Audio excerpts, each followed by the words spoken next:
নমস্কার বন্ধুরা, আশা করি সবাই খুব ভালো আছেন আর অনেক অনেক রান্না করে আপনজনদের অনেক আনন্দ দিচ্ছেন। আজ রান্না করছি ঝিঙে দিয়ে শুক্তো। তার জন্য কিছু ঝিঙে নিয়ে নিয়েছি, ঝিঙেগুলো ছাড়িয়ে টুকরো টুকরো করে কেটে নিয়েছি। ঝিঙে খুব নরম সবজি, খেতে অত্যন্ত সুস্বাদু, আর এই গরমের জন্য তো ঝিঙে খুবই অ্যাপ্রোপ্রিয়েট, খুব উপযোগী স্বাস্থ্যের পক্ষে। তাই ঝিঙে দিয়ে ঠিক করেছি শুক্তো করব। শুক্তোর জন্য নিয়ে নিয়েছি এক মুঠো বিউলির ডাল, তার সাথে নিয়ে নিয়েছি কিছুটা মুগের ডাল। ডাল ভালো করে ভিজিয়ে ধুয়ে 4টে লঙ্কা দিয়ে ডালগুলো বেটে নিয়েছি। এবার ছোট ছোট করে ডালের বড়া ভেজে নিয়েছি। ডালের বড়াগুলো বেশি কড়া ভাজা হবে না, আবার একদম নরমও থাকবে না, একটু মাঝামাঝি হালকা ব্রাউন কালারের হলেই ভাজাগুলো তুলে নেব।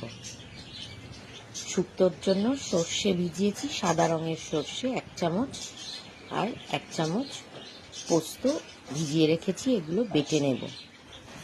কড়াইতে তেল দিয়ে দিলাম, 2 চামচ তেল দিয়েছি। তার মধ্যে দিয়ে দিলাম সাদা সর্ষে ফোড়ন আর আদা বাটা।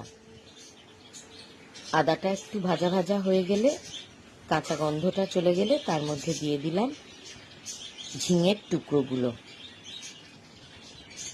ভালো করে ঝিঙে আদা সর্ষের সাথে ভালো করে মিশিয়ে নিলাম।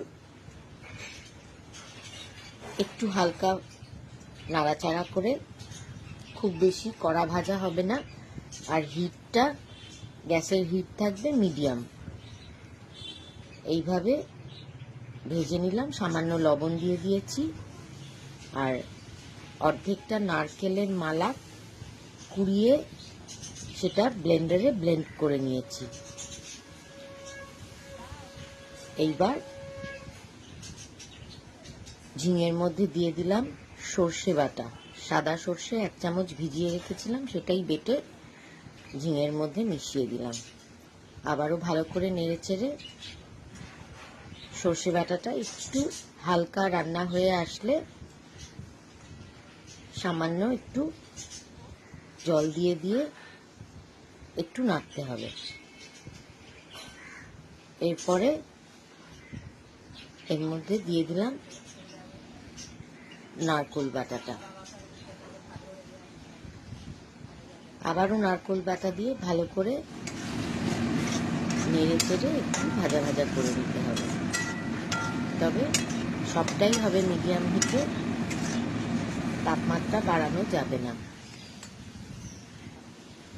গা মাখা মাখা হয়ে গেছে, সামান্য জল দিয়ে দিলাম, ব্লেন্ডার ধোয়া। আবারও নাড়িয়ে নিলাম। এবার এতে দিয়ে দিলাম সামান্য চিনি, 1 চামচ চিনি। শুক্তো একটু মিষ্টি মিষ্টি ভালো লাগে, তাই জন্য 1 গোটা চামচের চিনি দিয়ে দিলাম। এবার ভেজে রাখা বড়াগুলো এর সাথে মিশিয়ে দিলাম। তারপরে দিয়ে দিলাম পোস্ত বাটা। পোস্তর বাটিটা ধুয়ে একটু জলও দিলাম। ভালো করে নাড়িয়ে চাড়িয়ে পোস্তর কাঁচা ভাবটা চলে যাওয়া অবধি এটাকে একটু কড়াইতে রাখতে হবে। এইভাবে হয়ে গেল ঝিঙে শুক্তো। রেসিপিটা ভালো লাগলে অবশ্যই বন্ধুদের সাথে শেয়ার করবেন, আর লাইক তো আমি চাই, আপনারা লাইক করবেন এবং আপনাদের কমেন্টের জন্য আমি অপেক্ষা করব। যাই হোক, তৈরি হয়ে গেল ঝিঙের শুক্তো। রান্না করে দেখুন, খুব ভালো লাগবে। পুরো ভিডিওটা দেখার জন্য আপনাদের অনেক ধন্যবাদ। আবার দেখা হবে নতুন রান্না নিয়ে।